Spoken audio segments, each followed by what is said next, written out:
Olá, amigos internautas. Estamos começando mais um Trabalhismo na História. E hoje nós vamos entrevistar um dos signatários do Encontro de Lisboa. Ele é conhecido como Mário Japa, nascido em 1945 em Minas Gerais. Tem uma grande história, é jornalista. Senhor Mário, o senhor nasceu em Minas Gerais. Como é que era a juventude em Minas? Rapaz, eu só nasci em Minas. É. Na verdade, foi um desvio da minha família. Arceburgo fica ali na fronteira, ali perto de Mococa. Na verdade, minha família morava em Mococa, mas aí meu pai brigou com o irmão tal, atravessou a fronteira, eu nasci, depois ele voltou para São Paulo. Então, eu vivi mais... Toda a minha infância foi ali no norte de São Paulo, ao longo do Rio Grande. Do outro lado estava o Triângulo Mineiro, mas é interior de São Paulo. E que no interior de São Paulo, na época, ali também é cerrado, é muito parecido, era muito parecido com Minas. Hoje estava conversando com um amigo aí, falando dessas coisas. Quer dizer, quando eu li Guimarães Rosa, para mim foi um reencontro com a minha infância, porque as lendas, as histórias eram muito parecidas. Pô. Tinha lá aquelas coisas de boiada, de coisa, era interior de Minas e ali o norte de São Paulo era a mesma coisa. E geograficamente, assim, o bioma era o mesmo, era cerrado. Cerrado, Agora né? já não tem mais nada, agora já nem tem mais vegetação, já derrubaram tudo, virou tudo cana, tal, mas era cerrado, as frutas da minha infância, eu descubro em Minas, é a mesma coisa. Certo. E, senhor Mário, como é que começa o interesse do senhor pela política? Como é que começa esse interesse do senhor pela política? Pois é, eu sempre digo que a minha trajetória é muito diferente da esquerda, digamos, a esquerda armada, do 68 e tal. A minha, até chegar numa organização armada, que foi a VPR, meu negócio foi muito individual, solitário, não foi via movimento estudantil, dissidência de PC, de grupos meio trotskistas, como o Polop e tal. Eu fui desenvolvendo uma certa visão do mundo, cheguei a ler Marx, mas por cineclubismo na escola, literatura, alguma outra coisa, e algumas viagens que eu fiz. Uma que eu fiz para a Venezuela, por trabalho, não? Vários trabalhos e tal. E tinha uma participação no movimento estudantil muito marginal, não era, estava no miolo da coisa e tal. Então, cheguei à conclusão de que, com a ditadura, com a situação do Brasil, tinha que ser luta armada e uma revolução. Falou... Aí, um belo dia, dava aula num cursinho de vestibular, tal, topei com o pessoal que era de uma organização, pronto, aí foi imediato. O senhor falou de algumas viagens que o senhor fez à Venezuela, e isso, de uma certa forma, influenciou o senhor. Como é que foi essas viagens para a Venezuela e o que ela influenciou o senhor nessa questão aí da política? Em 1967, 66, 67, o Rockefeller, que era um republicano, mas hoje é até estranho falar que fosse republicano, ele tinha um projeto para a América Latina. Ele achava que o desenvolvimento era... a base do desenvolvimento da América Latina seria o desenvolvimento comunitário, uma ação comunitária. E ele criou uma organização que teve filiais em vários lugares, no Peru, na Venezuela, já não lembro quais outros países, mas Venezuela e Peru, sim. Que chamava Ação Comunitária. Criou no Rio e criou em 67 em São Paulo. Eu soube que eles estavam recrutando gente para fazer... Era trabalho em favela, organizar bairros periféricos, cortiços, que eram uma realidade grande de São Paulo. E eu passei no exame e fui trabalhar com eles. Aí tinha uma formação lá de... Era uma coisa mais para assistente social, mas Eu tinha começado a estudar jornalismo, dava aula em cursinho e tal, estava disponível, fiz o concurso, passei, comecei a trabalhar. Na formação que eles davam, incluía uma viagem à Venezuela, porque lá o projeto já estava muito mais adiantado, tinha anos. Né? Então, fomos com 20 dias, 3 semanas na Venezuela. E lá tive contato com militantes das organizações, inclusive armadas, da universidade.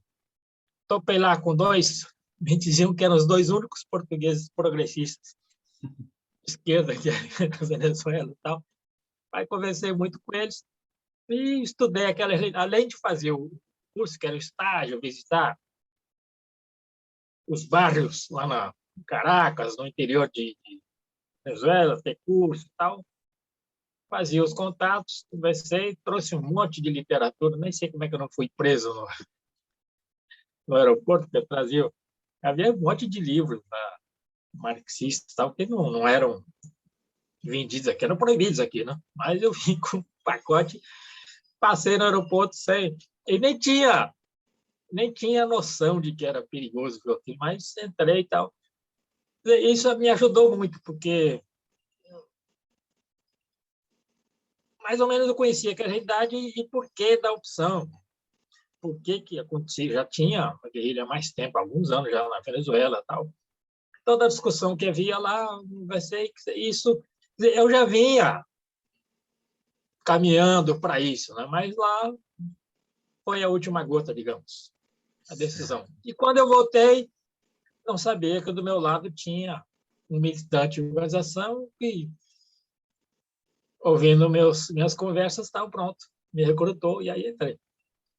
O senhor colocou aqui que o senhor não vem de uma formação clássica, né, da esquerda. No ano de 64, que foi o ano do golpe, o senhor tinha 19 anos, né, por volta de 19 anos. Né? Como é que o senhor teve notícia do golpe? Onde o senhor estava? Como é que foi esse dia em que os militares derrubaram Jango? O senhor lembra desse dia? Até lembro, mais ou menos, né? Mas na época eu já tinha 19 anos, mas era recém, estava em Santo André, aí na ABC, ali perto de São Paulo. Tal.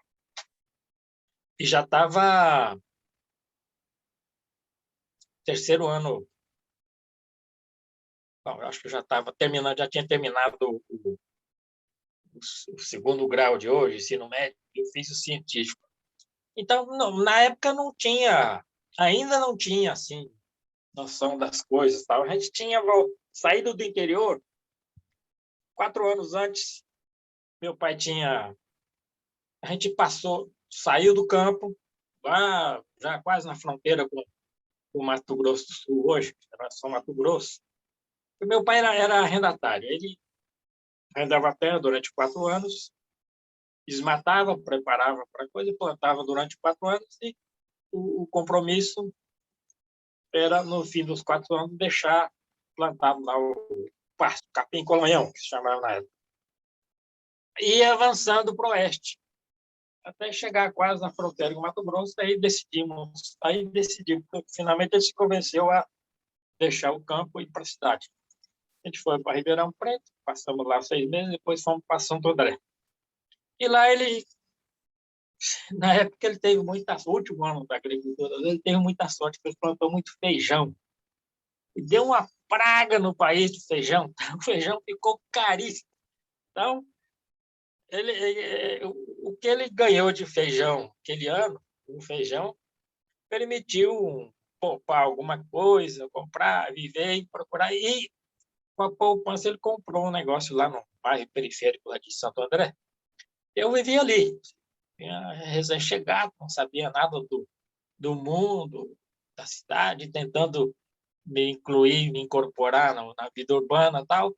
Então, quando veio o golpe, foi isso. Quer dizer, para mim foi um susto, não tinha noção do que estava acontecendo. Apesar de ter 19 anos. Depois a gente foi ver os companheiros com 16, 18 anos já entraram na coisa. Mas eu, com 19 anos, ainda era o que se chamava alienado, não é? Sabia das coisas. Sentia que alguma coisa grave tinha acontecido. Mas não era ainda esquerda. Né? Me impressionava muito o discurso do Lacerda e não tinha uma posição. E hoje, senhor Mário, qual que é a análise que o senhor tem sobre o Jango e o seu governo? Pois é. Agora, como jornalista, vendo a situação hoje, uma das coisas que, claro, na época não tinha muita, não raciocinava, tinha uma visão política e tal, mas uma coisa que, por causa da vida rural, tocava a gente era a questão da reforma agrária. Meu pai era um arrendatário que pagava o aluguel da terra durante anos, deixava ali plantado o pasto, o capim-colonhão, e saía de lá de mãos abanando, não tinha terra. Então, isso, no fundo, sensibilizava a gente, esse problema de terra. Né? Mas isso era uma coisa marginal, não fazia parte de uma visão de conjunto. Tal. Essa questão da reforma agrária é que ficou marcado e, durante a vida toda, raciocinava sobre isso, a vida que ligava o meu passado da infância com a situação hoje. Quer dizer, e hoje a gente vê, quer dizer, eu tenho uma visão hoje do governo Bolsonaro, que é a volta daquele poder militar sob nova institucionalidade. Eles não formulam, não têm teorias, mas a visão deles, a referência maior deles é o período Médici. É aquilo. E tem uma razão desse apoio incondicional, raiz, como diz aí, do agronegócio.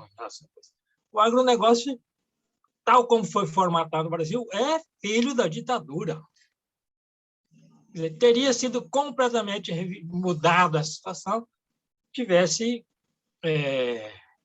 conseguido fazer a reforma agrária que o pessoal propunha. Isso é uma coisa que sempre raciocínio e penso sobre isso, que seria o país se tivesse feito a reforma agrária. Né?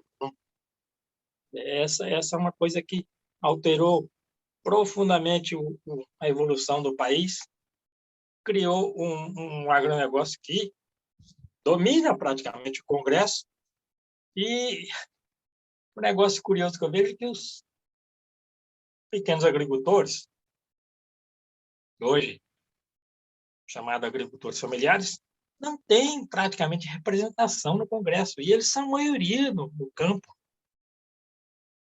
Se há uma população assim, de massa, multidão de milhões de pessoas, são os agricultores familiares, mas qual é a representação que eles têm no poder político em geral? Mesmo nas prefeituras, no Congresso é uma vergonha. Você tem a bancada ruralista, que é do agronegócio, e o agronegócio atrasado nem é, digamos, o agronegócio, são os ruralistas, é outra coisa. Eles dominam o Congresso e são o quê? 70 mil famílias. Então, o senhor relaciona esse apoio que o Bolsonaro tem dos ruralistas a uma herança da ditadura pela não reforma agrária do governo Jango. Formatou, porque isso é que deu a forma que tem o mundo rural hoje no país. Então, você vê, o grande apoio que ele tem é no sul e no centro-oeste. São regiões majoritariamente, maciçamente e enraizadamente bolsonaristas. Aí é uma coisa incondicional. São Bolsonaro raiz. E é pelo fato desse passado. Né? Na época da fundação, tentativa de refundação do PTB, depois virou PTP, a gente falava muito do fio da história. Né?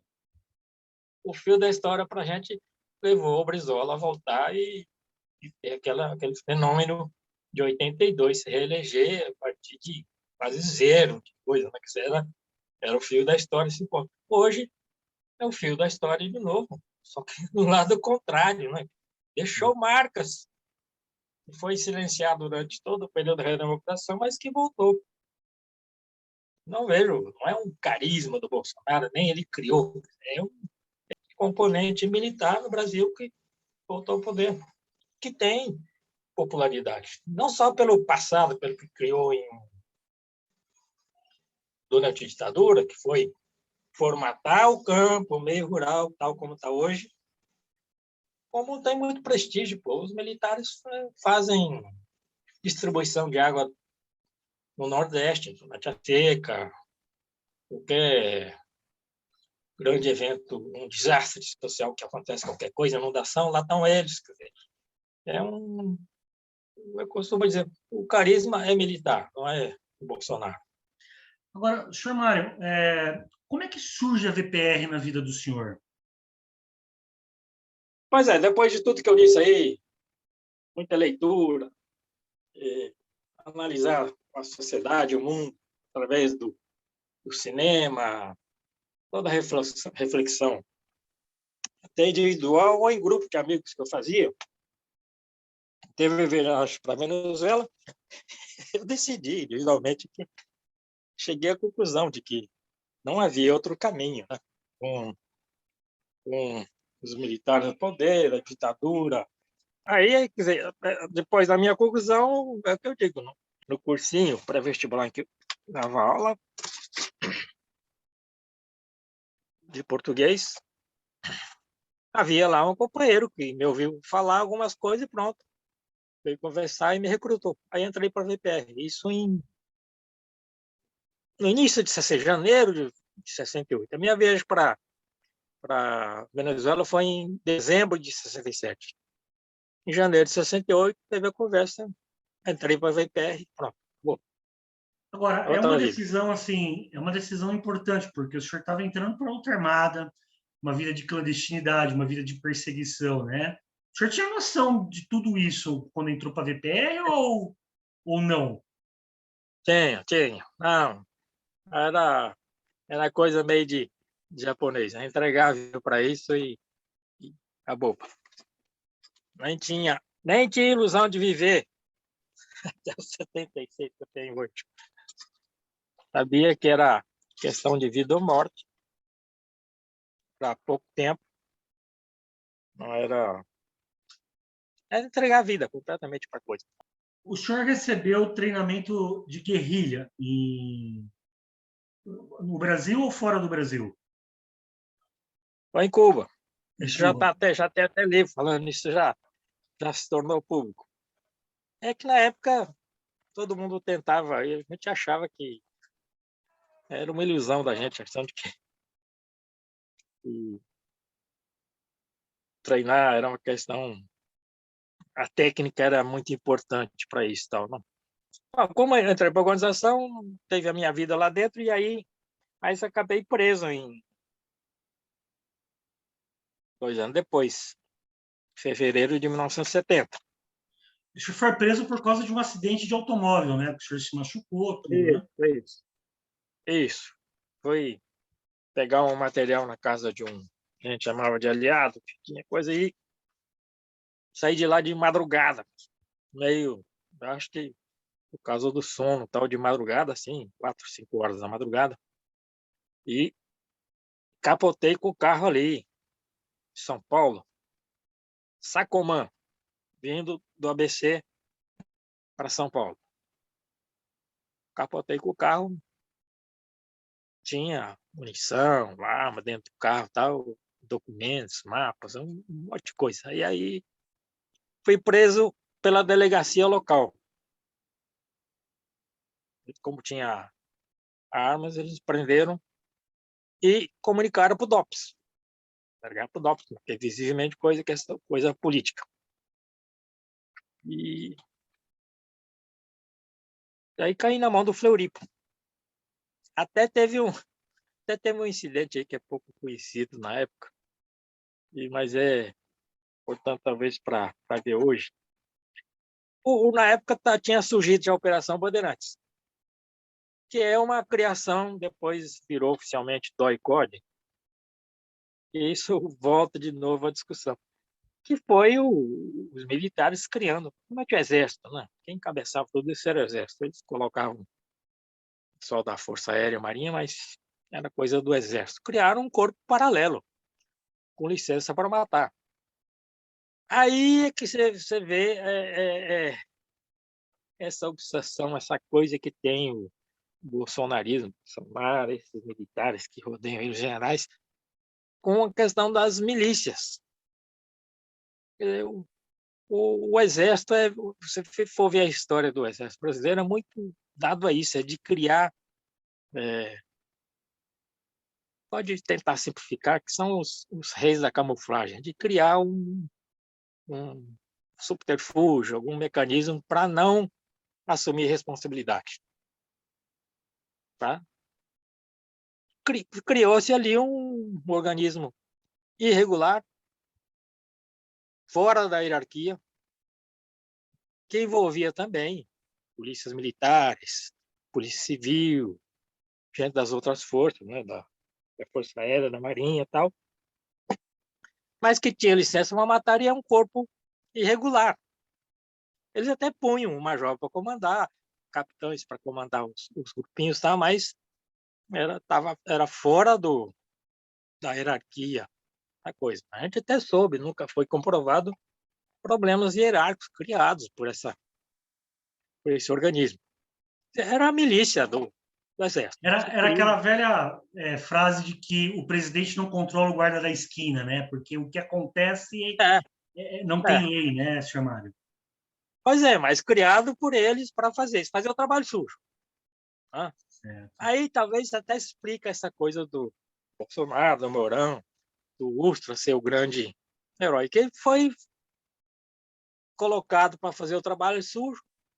Segundo eles, é o grande trabalho patriótico, defender e tal, fazer na linha de frente, mas sacrificando a carreira. Porque depois Agora, de estar nisso, o cara ficou... agora o senhor foi preso, foi torturado, né? Caiu na mão do Fleury, né? E o senhor é uma das pessoas que deve ser libertado pelo sequestro do cônsul japonês, né? Isso, isso, Como é que é essa isso. história aí do sequestro do cônsul japonês, a negociação para o senhor ir para o exílio? Como é que é essa história, senhor Mário? Bom, eu não fui, eu não participei do sequestro, fui o Não, sim. beneficiário disso. Mas a história que eu estava contando era isso. Quer dizer, eu caí na mão do Fleury e tinha a UBAN, que seria o DOI-CODE, já em São Paulo. E eles disputavam essa coisa de fazer repressão. Você tinha criado a UBAN, futuramente depois formalizar como DOI-CODE, para fazer a repressão aos grupos armados, na guerrilha. Mas o Fleury dizia, não, polícia política sou eu. E havia uma briga, quer dizer, já tinha havido uma disputa anterior, mas comigo a coisa chegou às vias de fato. Quer dizer, por isso a minha tortura foi rápida, 2 dias. 2 dias que o Fleury conseguiu ficar comigo lá, mas a UBAN pressionando, entrega o prisioneiro era nosso, a pressão política com a gente. O Fleury fala, não, todo da organização do Estado brasileiro, eu sou o DOPS, é a polícia política e tal. Essa disputa, depois me disseram, inclusive, que a UBAN tentou me tirar a força lá, ameaçou cercar o DOPS, fazer a operação. Mas nessa briga, o que aconteceu então? O Fleury, a equipe dele, tinha que me torturar no máximo de intensidade possível para tirar as coisas enquanto existia a pressão da UBAN. Por isso que a coisa foi violenta. Eu saí dali já vomitando sangue, sem conseguir ficar de pé. Foram 2 dias praticamente no pau de arara. Só me tiraram para eu não morrer ali no pau de arara, para evitar. E houve, depois de saída, que eu reconstruí o negócio. Aí foi aí que o Fleury perdeu o posto de chefe do DOPS. Eu soube que veio uma ordem de Brasília. Não, senhor, essa coisa é do UBAN. Sai daí, DOPS. Entrega o prisioneiro.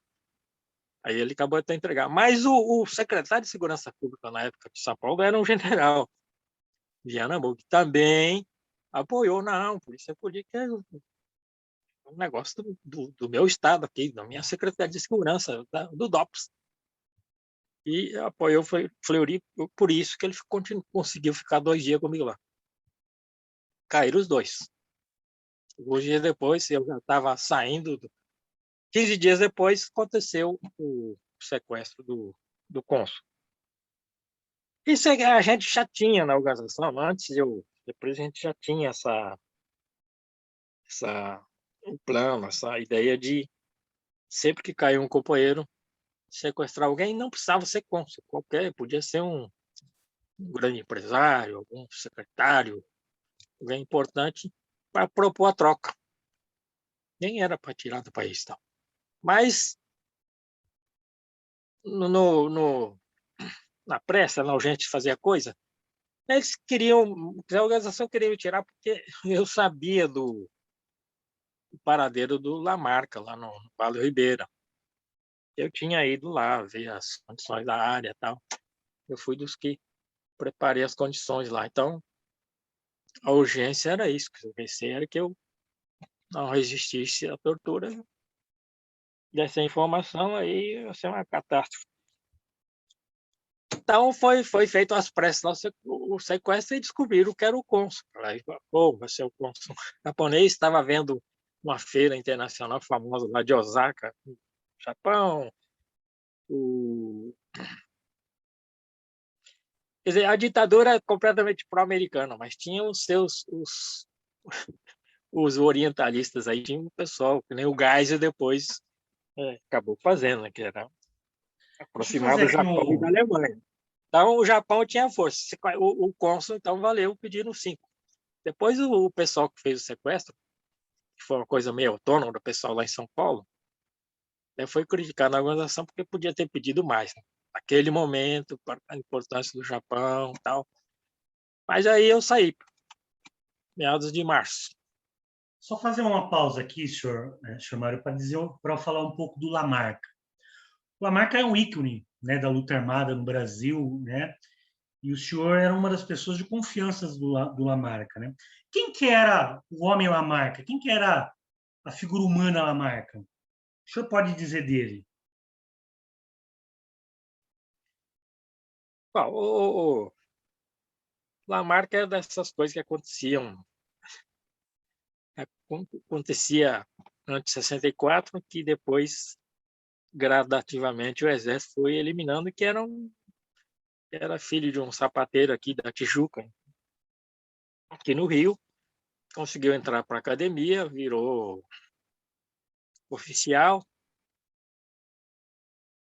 e ainda, quer dizer, na época ainda estava em processo um amplo expurgo, que continuou dentro das Forças Armadas.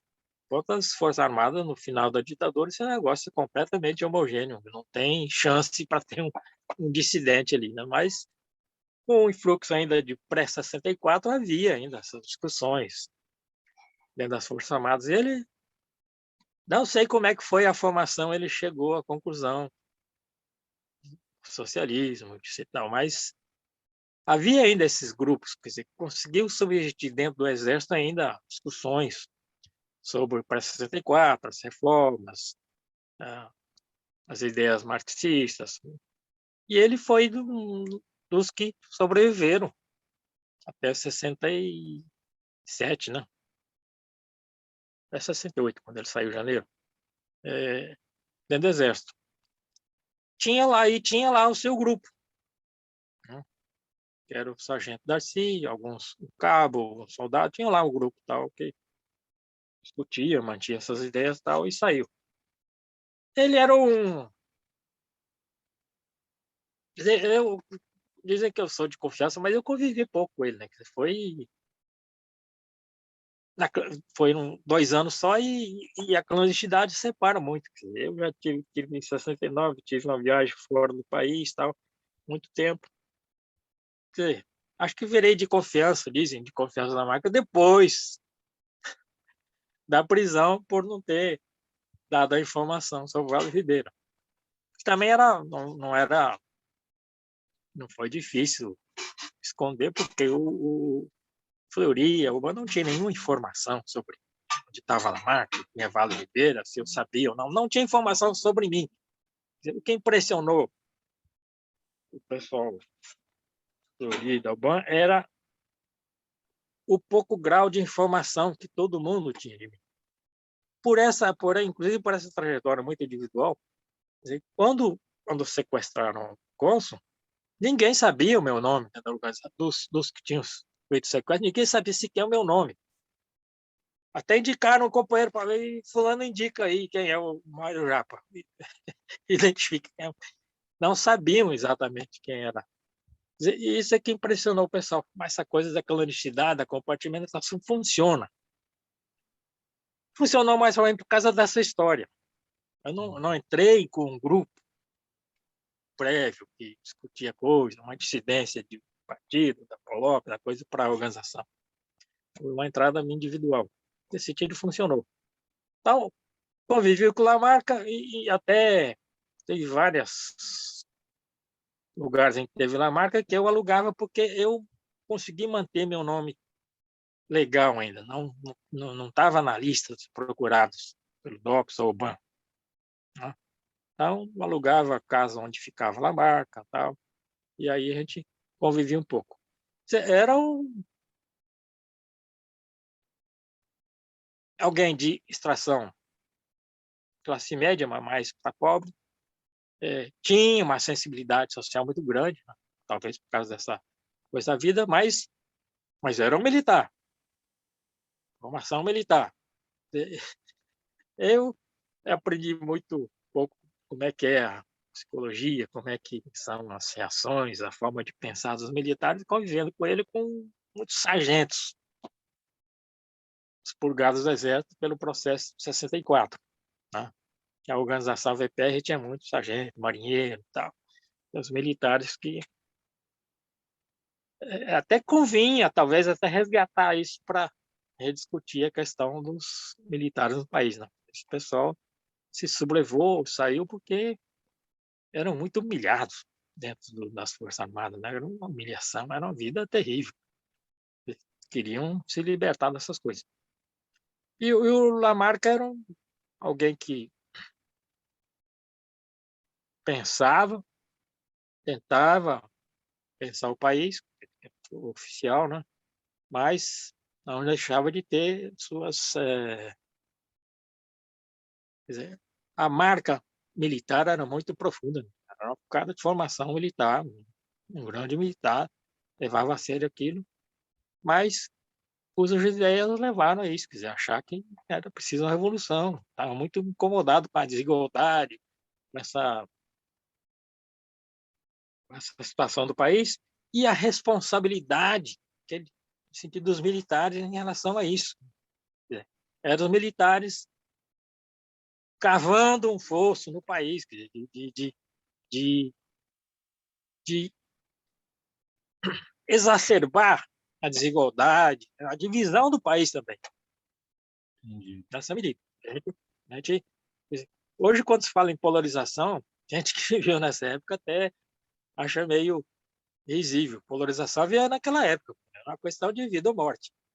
Mas mesmo essa coisa, a gente notava isso, quer dizer, não construir um país naquelas bases da ditadura, da direita brasileira, tal, era um caminho que ia dar no que a gente viu depois, né? Essa coisa desigual, as cidades atulhadas de gente excluída, tal. Eu tinha essa noção, era uma pessoa muito sensível do ponto de vista social e de ter uma visão da nação que não podia ser compatível com o que estava se construindo através dos militares.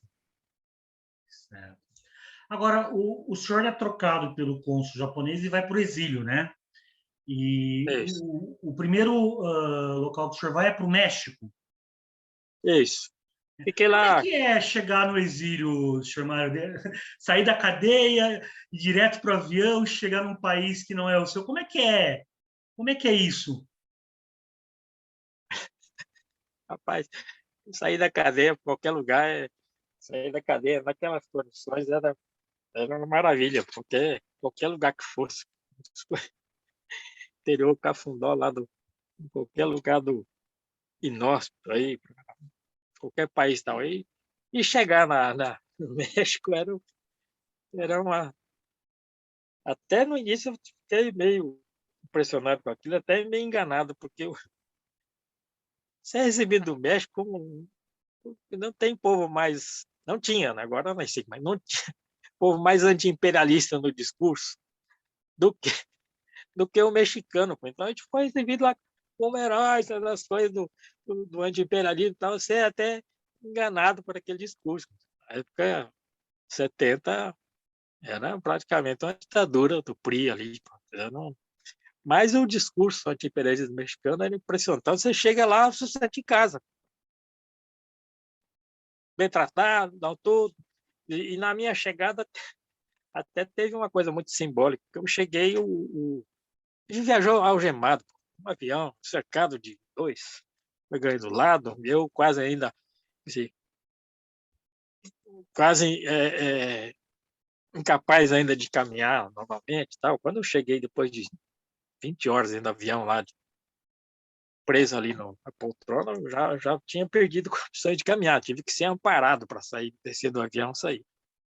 E os que acompanharam a gente não queriam nos entregar às autoridades mexicanas. Não, a gente só entrega para a embaixada brasileira. São cidadãos brasileiros presos, tem que entregar, a gente deve entregar primeiro à embaixada. Aí veio um jornalista mexicano, deu um murro no policial que foi dizer isso. Aqui você está na terra da liberdade, da coisa e tal, da democracia e tal, e não vem querer impor. Você desceu e tal, território mexicano, pô, não manda nada mais. E essa é a recepção. Então, chega lá, tá em casa. Depois você vai vendo que não é bem assim. Não é bem assim, mas também tem seus problemas. Tal. Mas essa recepção foi maravilha. Aí bota a gente no hotel, todo o tratamento e tal. Mas a gente já tinha ido lá, sabia que não era no México. Tinha ido para lá, caminho de Cuba. 15 dias depois, fez contato com os cubanos e vamos para Cuba. A ideia do senhor era voltar para o Brasil? É, todo, todo mundo que saiu, a gente manteve essa ideia até 73, 3 anos. E aí, então, aí é que tem o treinamento em Cuba. Eu treino em Cuba para voltar. Né? Cuba tinha lá toda uma organização paralela lá do partido, mas também que era do Serviço de Inteligência Cubano, tal. Era uma mistura lá que treinava todo mundo. Era todo mundo da América Latina, mas não só da América Latina, da África, todo mundo passava por lá, tinha um treinamento e se preparar para voltar. Agora, era uma visão muito romântica, muito ilusória, né? Porque derrubar a ditadura não era uma. Com o exército, com tudo, uma. O que o senhor vê hoje, passando tanto tempo, senhor Mário, sobre a questão da luta armada? Rapaz, alguma coisa até se mantém. É uma visão da política. Era muito da leitura sobre a guerrilha. A gente não lia só Marx, não. A gente lia guerrilha e teve guerrilha da direita, da esquerda, da extrema-direita, para todo lado pelo mundo. E na época até se formulou uma teoria o pessoal simplifica dizendo, é o foco. Você criar é a forma como se interpretou a coisa cubana. Tem aquela coisa, visão romântica, eram 12 guerrilheiros. Depois que chegaram, foi um desastre, um massacre, tal, sobraram 12 e ali aquilo acabou tomando o poder lá. A ideia é um pouco a teoria do caos. A teoria do caos é o quê? É uma borboleta lá em coisa, isso é como explicam aí. Mas é o fato de que não existe. E isso eu acho que houve uma revolução, que eu chamo de Revolução da Diversidade nos anos 60. O símbolo é 68, mas houve aí. É a ideia de que um ator, aparentemente secundário, pode decidir uma parada. Depende de como é que você insere ali, o que você faz. Você pode ser, às vezes, até um ator menosprezado, considerado tal, mas cuja ação acaba. É um pouco o que aconteceu com o Bolsonaro, né, gente? Não era só um deputado do baixo clero. completamente menosprezado. Eu não é ninguém, um bicho exótico, estranho, que tinha lá fora, um bicho fora do ninho e tal. Mas a ideia era essa, de que um grupo, ele é pequeno, tal, dependendo do tipo de ação que promove, o tipo de propaganda, de coisa e tal, insere numa realidade, mas isso é coisa para dar certo uma vez em um trilhão de casos, né? Mas com as teorias da guerrilha, do foco, de como foi, como aconteceu em Cuba, e não só em Cuba, aconteceu em muitos lugares do mundo que guerrilhas pequenas, um grupo pequeno e tal, acaba crescendo e chegando ao poder. Então, que era possível. Aí fazer essas análises muito forçadas do imperialismo, tal, e aí veio a palavra de ordem do Che, criar 3, 4, mesmo que não chegue ao poder, o fato é criar 3, 4 mil Vietnãs para parar o imperialismo. Né? Aí o negócio era o imperialismo americano, achava o inimigo principal tal. Quer dizer, havia essa. Quer dizer, cada grupo tinha lá a sua visão disso, mas central era isso, aquele pequeno grupo com ação inteligente, entrando dentro de uma certa conjuntura tal, podia, se não chegar ao poder, criar uma situação política de ajudar a neutralizar a ofensiva americana, o imperialismo americano, e ajudar a Vietnã. Era uma questão de solidariedade internacional, né? E que podia, dependendo das circunstâncias, chegar lá. Perfeito. Não era questão de tamanho, era questão de saber se inserir numa determinada conjuntura, determinada conjunção de forças e resolver a coisa. Era o pequeno motor que vira grande motor, como a gente dizia, mas na teoria do caos é isso. Quer dizer, é um agente secundário, menosprezado, insignificante, mas que pode virar decisivo em determinadas circunstâncias. Agora, Chamário, o exílio é muito duro, né? Pô, sair do seu país, ir para uma terra diferente. Qual a avaliação que o senhor tem do exílio? Para mim, não foi tanto como para os companheiros em geral, porque sou filho de imigrantes. E eu era digamos, um desterrado dupla, triplamente.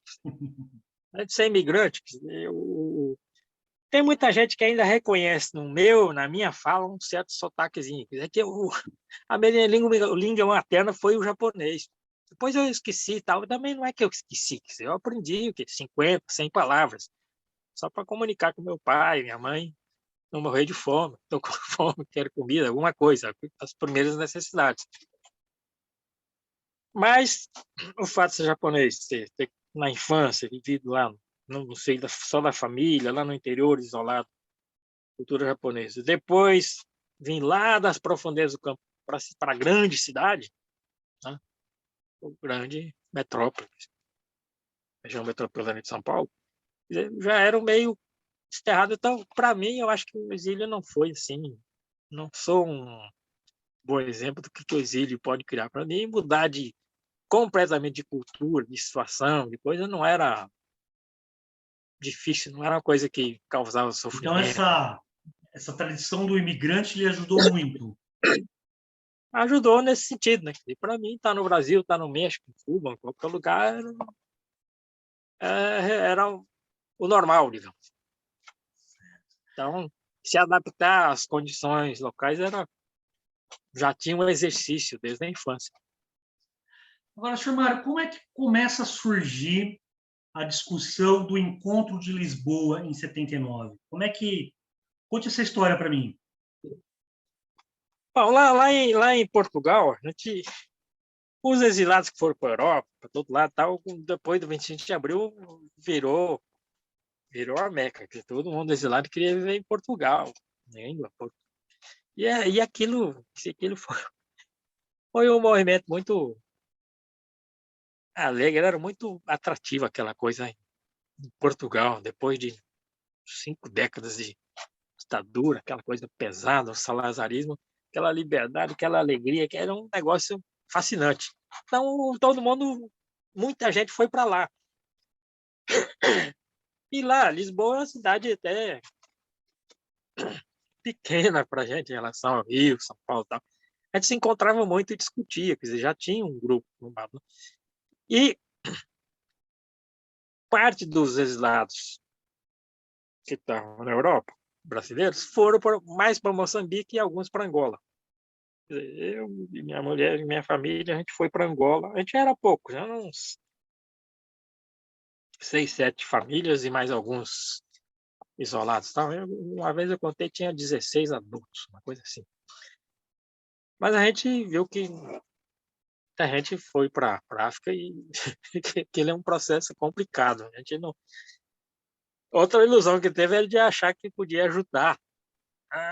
Né? Um pouco de arrogância nossa. Latino-americano já tem uma independência mais sólida, pode ir lá e ajudar de esquerda, tal, podemos ajudar. A gente concluiu que não tem fazer isso, não. Mas, para a gente, para um grupo que viveu em Angola, que foi uma crítica desgraçada ao Marx, foi duro. Foi uma perda de ilusão total. Você confrontar com a realidade e ver uma nação nascendo, você com possibilidade de ter um papel grande e ver que aquilo é muito complicado. E os que viveram em Angola, então, era um negócio, foi uma crítica dura, tal, como é que você forma, como é que se move uma sociedade, como é que evolui a história. Tal. A gente então voltou para Portugal e daí a pouco chega o Brizola. A gente já tinha o grupo lá que discutia muito, se reunia, um comitê de anistia ali e tal.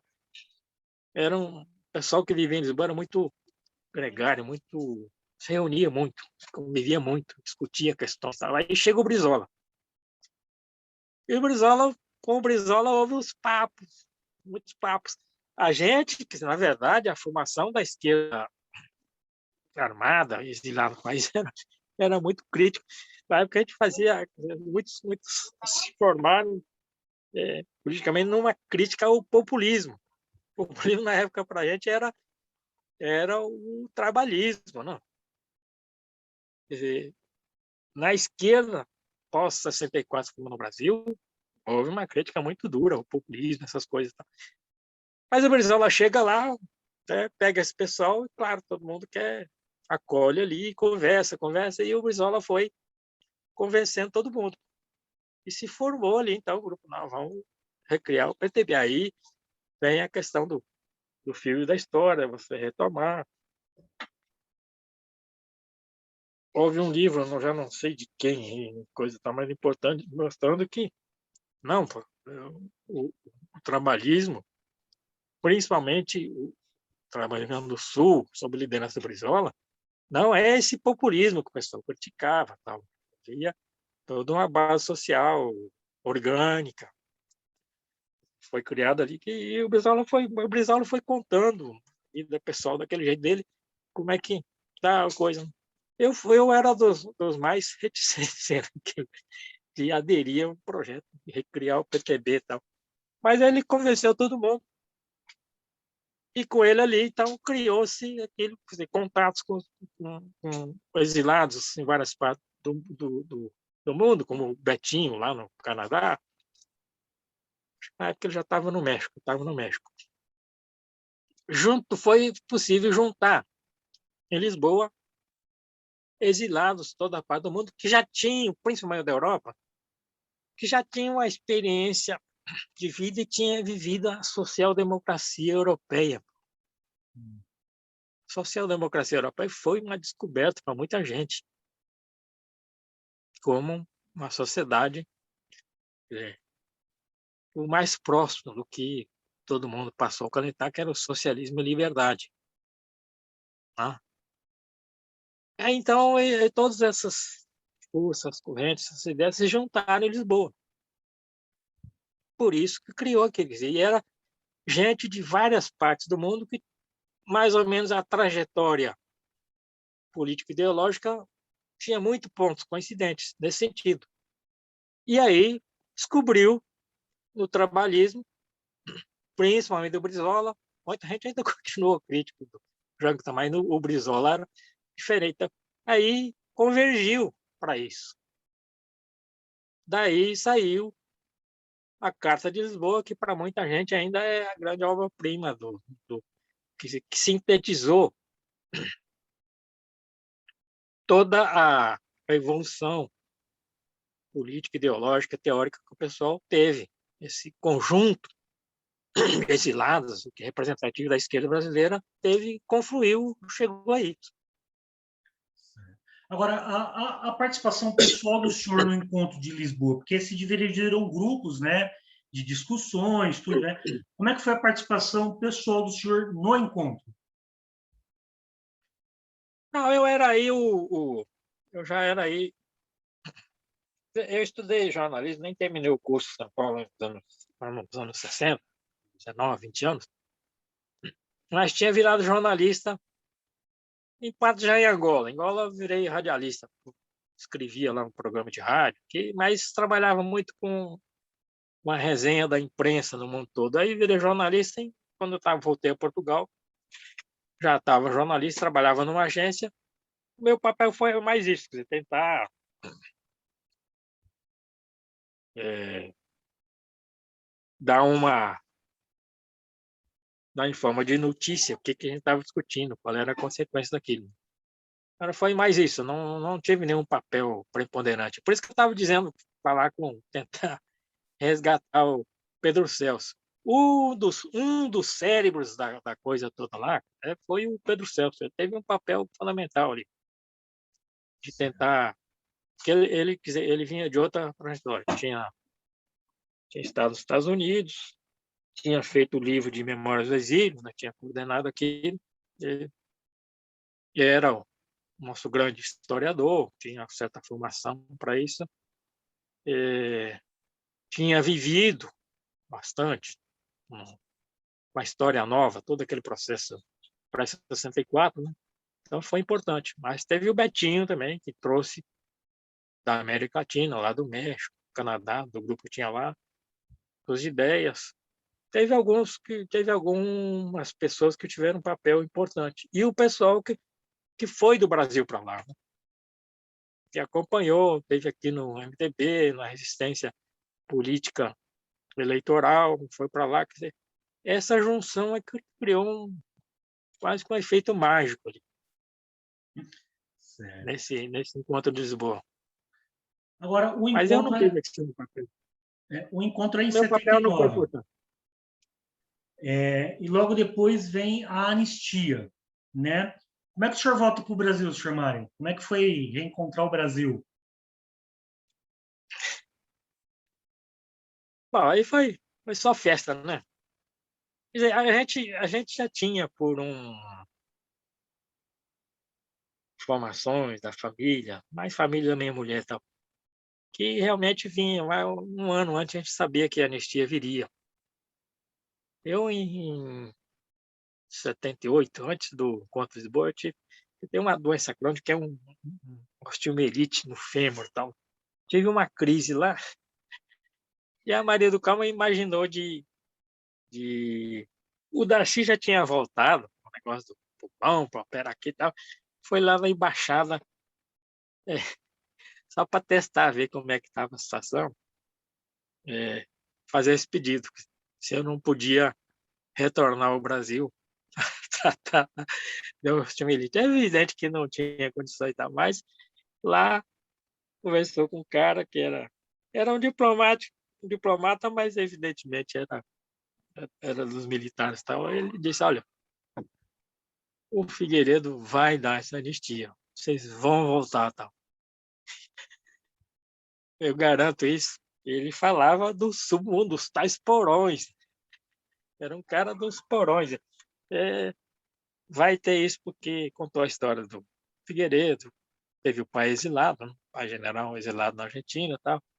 Vai acontecer isso e realmente a abertura para valer, vocês podem se preparar para voltar. Então, a gente estava se preparando. Um ano antes, a gente mandamos para cá a minha sogra, que até foi presa ao chegar, mas detido só para interrogatório, foi solto. Mandamos o filho para passar as férias aqui e ele voltou encantado com o Brasil, um ano antes, em julho, né, que as férias lá. Ele voltou encantado com o Brasil. "Pô, o Brasil é cheio de primo, tem Coca-Cola." Em Portugal eu gozava disso, não tinha Coca-Cola, não. O Salazar, esse pessoal que fala em austeridade aí, não tinha negócio mais austero do que o Salazar. Era ditador mais austero e sem corrupção. A gente, em Portugal, quando voltou de Angola, a gente morou na casa do ex-ministro dos transportes, do Salazar. Ele teve um derrame e a mulher, para manter a casa, tal coisa, era um sobrado, dividiu a casa. Né?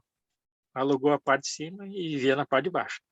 A gente, então, quando chegou, teve a oportunidade, alugamos a parte de cima e a gente via lá. Aí você via, porque era um ex-ministro durante muitos anos do Salazar. E só tinha aquela casa. Era um negócio impressionante. Só não tinha essa coisa de se locupletar, se enriquecer com política, não, mas era do Salazar, era ditadura. Essa coisa de não, corrupção, tal, ou de austeridade não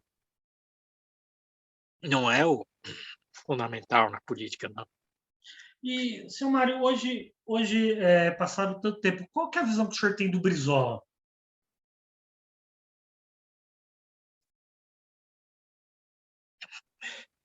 Rapaz, o Brizola é,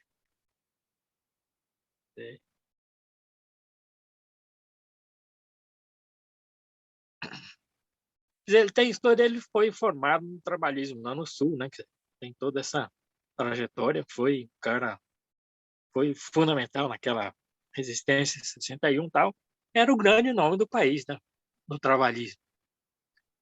E, e para mim, eu desenvolvi isso, essa coisa de identificar a esquerda e a direita. A esquerda ainda é trabalhista, né? No sentido, né? Seja comunista, socialista, trabalhista, qualquer coisa, o PT é trabalhista. E isso aqui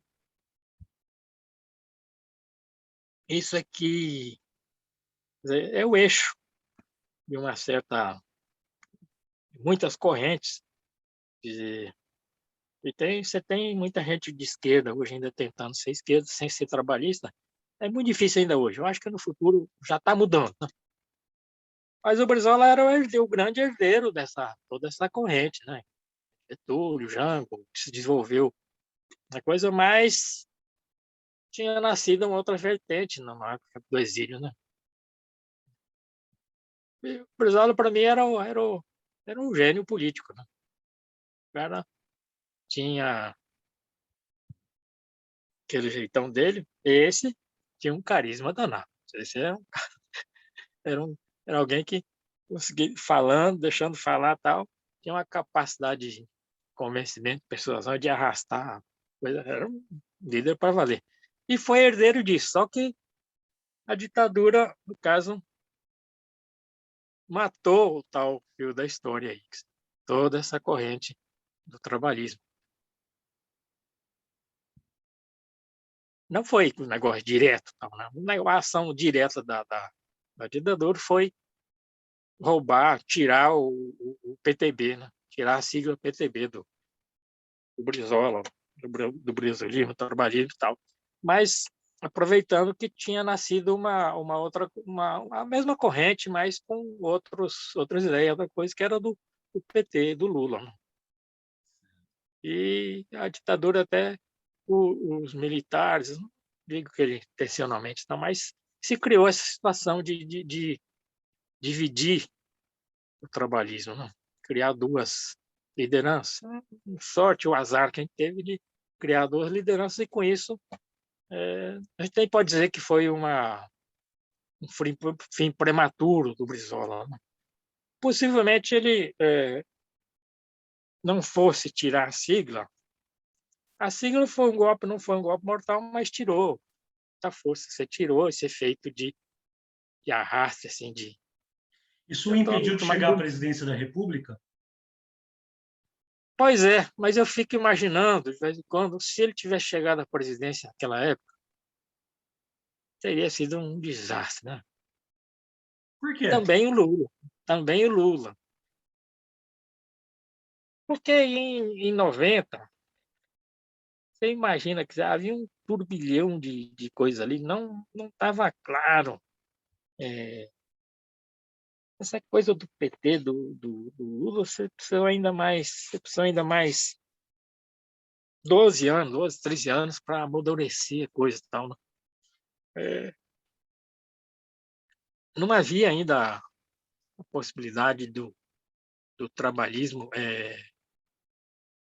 sintetizar um pouco aí uma visão, um caminho nacional a ponto de conseguir governar, pô. Acho que ia ser muito difícil. O Brasil não estava maduro ainda. Como é que estava maduro? As forças que... Você sabe com que eu aprendi muito das coisas que eu penso hoje, tal? De vez em quando até me surpreendo. É que em 69 a organização me mandou uma missão à Argélia. E lá eu tive que ficar esperando 3 meses esperando uma resposta que nunca veio da Frente de Libertação Nacional da Argélia. Então eu conversava muito com a Raiz, olha. E eu, quer dizer, ele até, depois ele ria, contando nossas conversas, ele falava, era uma conversa de surdo, né? Eu lá com aquelas teorias, aquela coisa, aquelas ideias rígidas, fortes da luta armada. E o Arraes, com toda aquela experiência dele,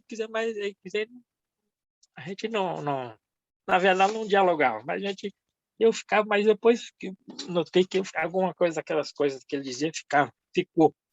Ele tinha muita, ficava com esses políticos, que nem o Arraes, tem uma noção de como é que se movimentam as forças sociais por trás da política, né? E também como é que é a política real de você representar, liderar, transformar, direcionar certas forças, tal, trabalhar com esse conjunto de coisas. E em 89, 90, ainda estava muito. É, ainda estava. A gente está vendo que até hoje não estava desarmado todo o esquema militar, pô. As forças da direita, tal, e, e a gente não tinha um partido nacional. O que o PDT na época tinha? Pô? A gente tinha muito pouca coisa, tinha alguns governadores, alguns sindicatos, algumas forças tal, e, e o Brizola não era como chegou a ser 15 anos depois o Lula, uma espécie de síntese, alguma que represente uma certa maioria mesmo da população. Quer dizer, qualquer governo que surgisse naquela época ia ser um desastre, como foi o Collor, não? Agora, senhor Mário, Era o senhor, professor, guerrilheiro, preso, torturado, exilado. O senhor olhando para trás, faria tudo de novo? Eu acho que sim, diferente, né? De forma diferente. A gente não. A gente tinha toda aquele elan, aquele entusiasmo de entregar a vida por uma coisa, tá? Todas aquelas coisas, mas a gente não sabia ter isso, ter a noção de como é que as forças sociais, como é que um país se move, né? A Maria do Carmo depois pode falar melhor, por exemplo, porque uma surpresa no Chile, a Conceição, a economista, mostrar, pô, vocês não tinham chance, vocês foram fazer guerrilha oposição na época em que a economia mais cresceu no país, na época do milagre brasileiro. Pô. O Brasil crescia 10, 11, 12% ao ano. Era a China da época. Quer dizer, claro que isso não é determinante, não, mas você disse como é que funcionavam as coisas, a gente não podia atuar do jeito que a gente fez. A gente não, na verdade, a gente não tinha muita orientação, a gente não sabia muito bem o que fazer. Né? A gente tinha aquela noção de que uma força pequena atuando em certas coisas, pode mudar a situação, pode, não é, você não precisa ter maioria, ter coisa e tal para atuar, depende da sua forma de atuação. Então, a gente podia ter feito muito diferente, né? A gente realmente, hoje, quer dizer, os milicos, eles acham que é esse que fundamenta esse governo Bolsonaro, os generais lá, eles acham que toda a evolução pós-85, até antes de 85, o gás, é um pouco é só narrativa, né? É o tal do marxismo cultural, guerra cultural, que a gente forçou certas coisas e tal, né? Mas esse negócio, noção da guerra cultural deles é anterior.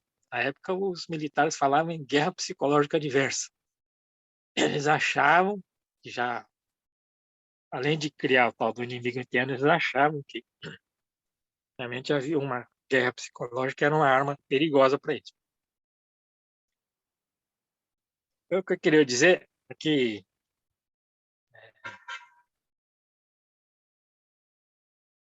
na época a gente era muito teórico, assim, termos que eram teorias de toda coisa que não tinha muita noção da realidade. Eu até dentro da esquerda armada até tinha alguma noção, porque como eu vinha do campo, o pessoal falava no campo, tal, com aquela coisa mais guerrilha rural.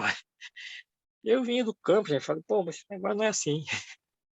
Eu conheço camponês, o camarada que vivia lá, não é essas coisas. Depois, conhecendo o Nordeste, eu vi que o Nordeste é muito diferente. O pessoal, hoje eu acho que é um profundo equívoco o pessoal achar que é o Bolsa Família que tornou o, o Nordeste lulista. Houve uma profunda transformação e eu agora, depois de viajar muito, conhecer, ver tem o interior do Nordeste, não é à toa que as ligas camponesas nasceram aí.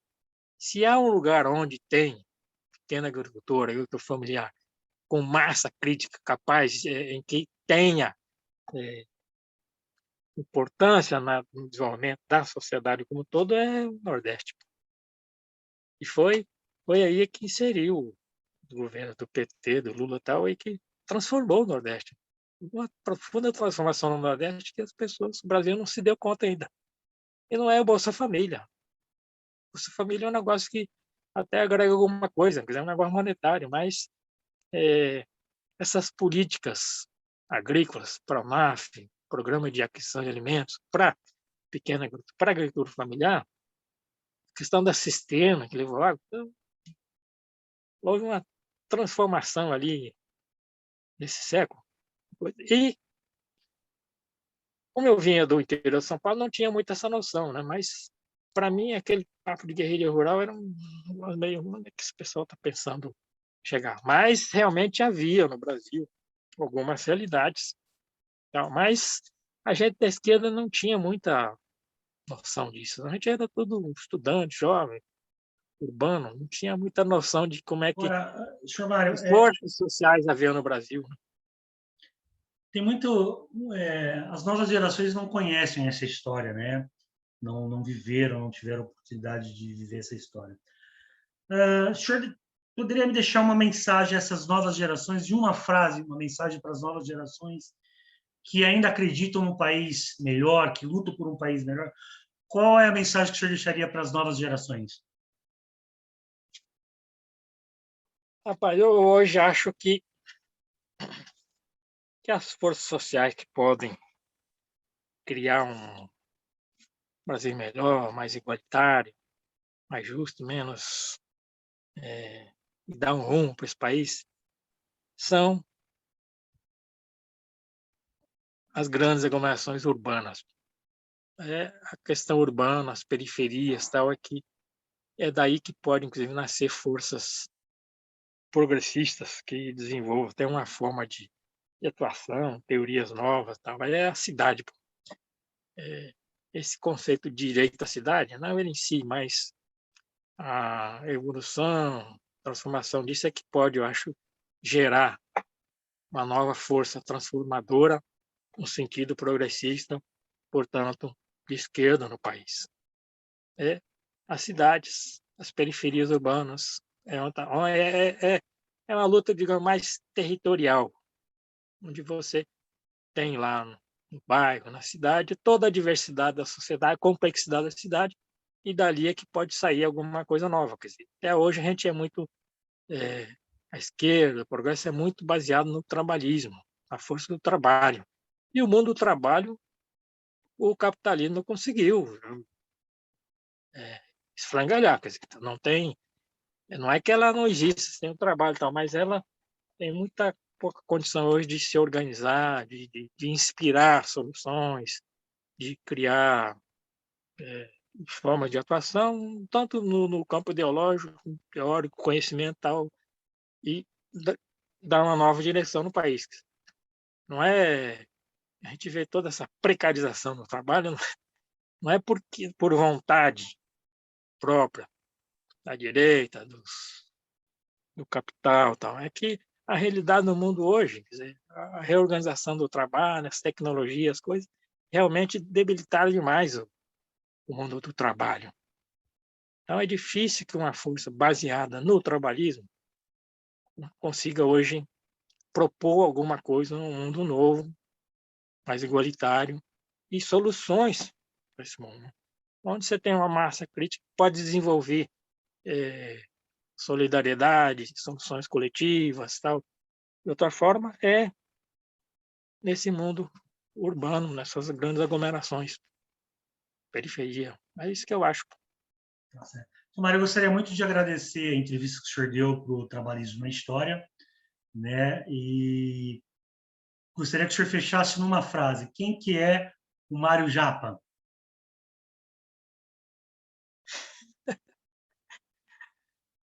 Rapaz, o Mário Japa